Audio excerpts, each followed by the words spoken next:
Fletcher Lad McCordic was the 10th and final Winnetka casualty of World War I. He was born on December 1, 1891 in Duluth, Minnesota. His father, Alfred McCordic, originally lived in Canada and was a Harvard-educated lawyer.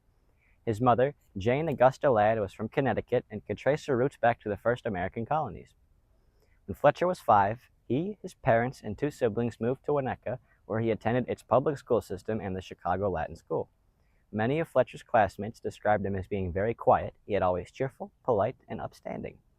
He was an avid fan of the outdoors and was involved with the Boy Scouts, though it is unknown how far he got into it. Once the war broke out, 40 of his fellow scouts would join him in combat. Fletcher was noted as having an avid passion for engineering. He first picked it up as a little kid while hanging out at the Winnetka Community House and attended various workshops there. This must have been an incredible experience because around that time, the first ever cars were being produced and the first airplanes were being flown. Fletcher likely suffered from some sort of learning disability that made it hard to participate in school and impacted his eyesight. Because of this, he found refuge in his mechanical hobbies and developed his skills as an engineer. While he was a total gearhead, he especially loved aviation and would often make gliders and toy planes. As he grew older, he constructed full-size airplane models. Once McCordic graduated from high school, he attended what is now the Illinois Institute of Technology and was there for a couple years. After leaving, he spent the next 6 months working at a freight car manufacturing plant in Ohio and later moved to Massachusetts to work at General Electric.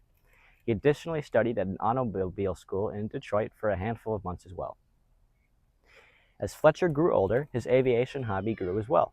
Eventually, he decided that it was time to take it to the next level and earn his pilot's license.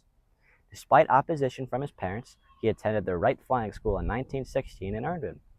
A short while later, in January of 1917, an act was passed to create what would eventually become the Army Air Force. Seeing the opportunity, Fletcher immediately enlisted and was sent to multiple camps across the country for training, eventually becoming a sergeant. Just 2 weeks after his training was completed in September of 1917, Fletcher received orders that he would be deployed overseas to fight in the war.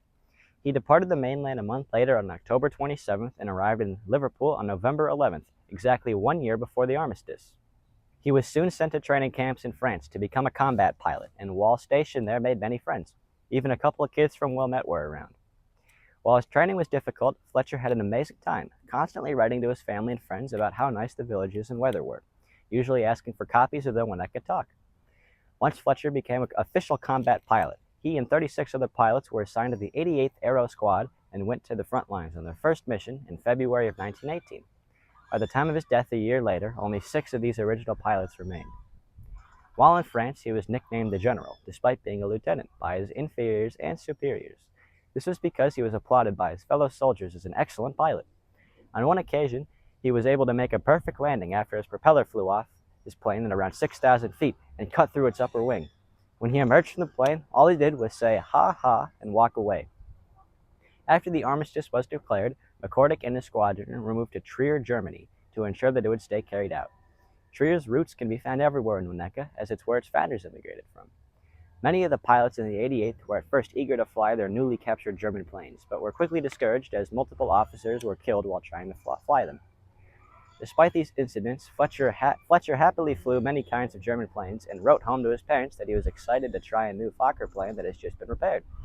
It was with that flight 2 days later that he would meet his death. On March 1st, 1919, Fletcher hopped into his newly repaired plane and set off on a perfect flight. However, about half an hour later, something happened with its motor and sent him plummeting vertically down into a wooded clearing where he crashed into a tree. While he survived the crash, he suffered a fractured skull and heavy bruising on his face due to the cockpit crumpling on his head. A witness soon arrived at the scene and was there when he died a few minutes later. Fletcher was originally buried in the American section of Trier Cemetery, but was later moved in 1920 to Chicago's Graceland Cemetery and given a full military funeral. Many people were given attendance, from Winnetkins to 88th members. A book was written about his life in 1921.